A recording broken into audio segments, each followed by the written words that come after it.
Okay, this is a continuation. Part 8. My story, Eric Edwards, and I left off a few minutes ago, and I was talking about how much I hated for my sister to be bullied, jumped on and stuff. And I talked about this one girl. They used to mess with her, Marilyn, and I pretty much got her up off of Nene. You know what I mean? After I did my little business with her, but the other one was her name was Martha Custard. They call her Toot, Red's mama. I don't know what it is that she was so jealous of Nene. She just was jealous of her, and they lived right there on Paradise at the time, right across the street from the Austins, and then they was kids had to go between. Once you cross Paradise, you had to go between their house to get. We had a little pathway to get home.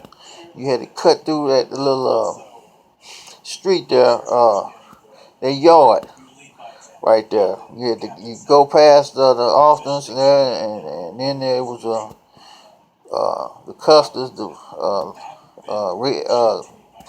Mary Custard, her brothers Raymond and what's the name Pee Wee, and then it was Martha and Mary, and they called Mary Toot.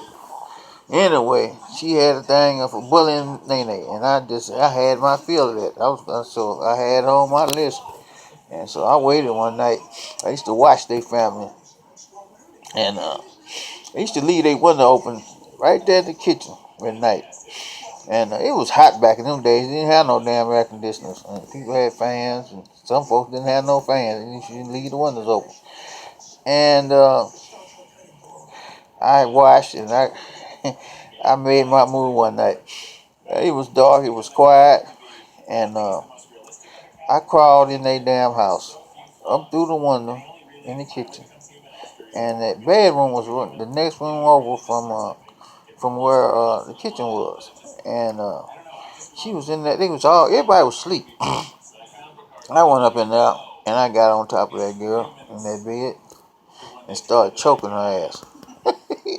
I said, don't you ever put your motherfucking hands on my sister ever again. I was whispering, and she was in shock.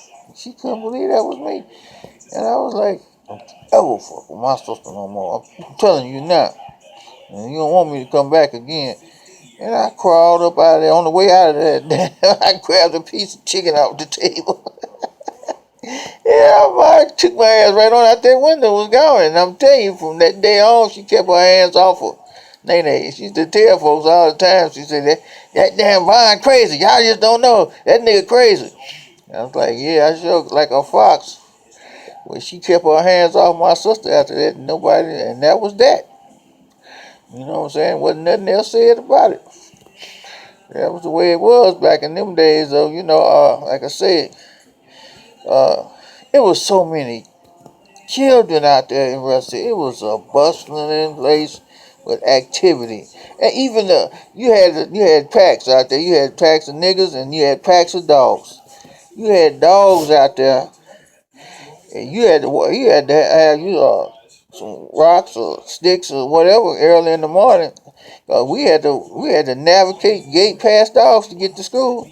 It'd be a bunch of them, and there was some vicious dogs in Rush City. Some of them was vicious. And then, like I say, early in the mornings, they would be in packs, and it got so wild he had to outsmart the damn dogs to get around. And like I say, it was a couple of ways to get for us to get home. Was either through that pathway right there on Paradise between and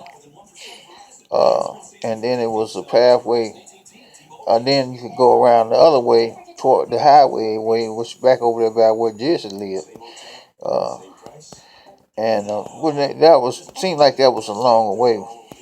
So most of the time we went to Paradise Way, but I ended up having problems going the way by Jesse's house because the damn Woodhouse stayed right there.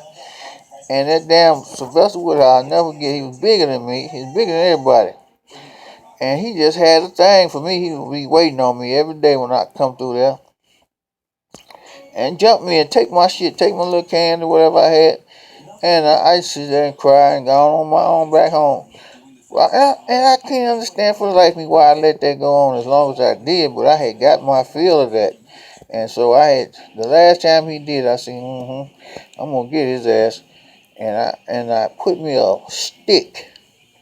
It was like a broken off tree limb. It was thick and sturdy. And I stuck it right there before you get to his house.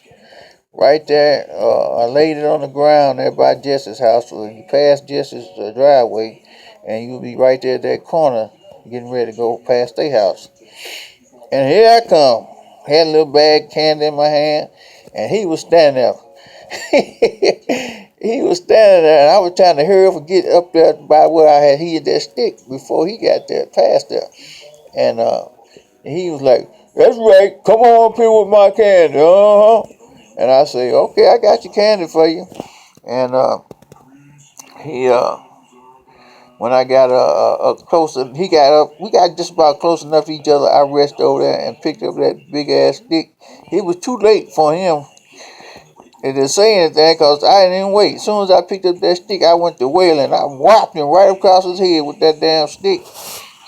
And it busted him upside. Broke his glasses right in the middle of his forehead. Big old, I saw that knot raise up. I saw that knot raise up on his head as soon as I hit him with it. Oh, he went to hollering and screaming. And blood flew and I flew too. I flew home. But the next day at school, I swear on my life that boy didn't say a damn word. And I knew. I knew then about the power of the equalizer. That's right. Find you an equalizer. When you can't beat them up, they too big for you. You use the knife to get them or either a stick or brick. And, oh man, that was, that was so satisfactory. And I didn't have to worry about him no more when I went that way. So I was starting to feel myself because I was learning that I didn't have to be afraid of nobody. And then I also learned a vital lesson to use fear as your opponent. I mean, as your friend. You know, turn that fear into anger, and I got good at that. And it helped me a lot in later life. Uh, I'll touch on this for a second. Talk about bullies. Me and Norris used to go down to Springfield on the summers when we was kids. The kids used to go down there. All the Clarence, Nene, all us. I think even Jesse used to go down there before we did. But we used to go down there, and that was quite a. I know I looked up to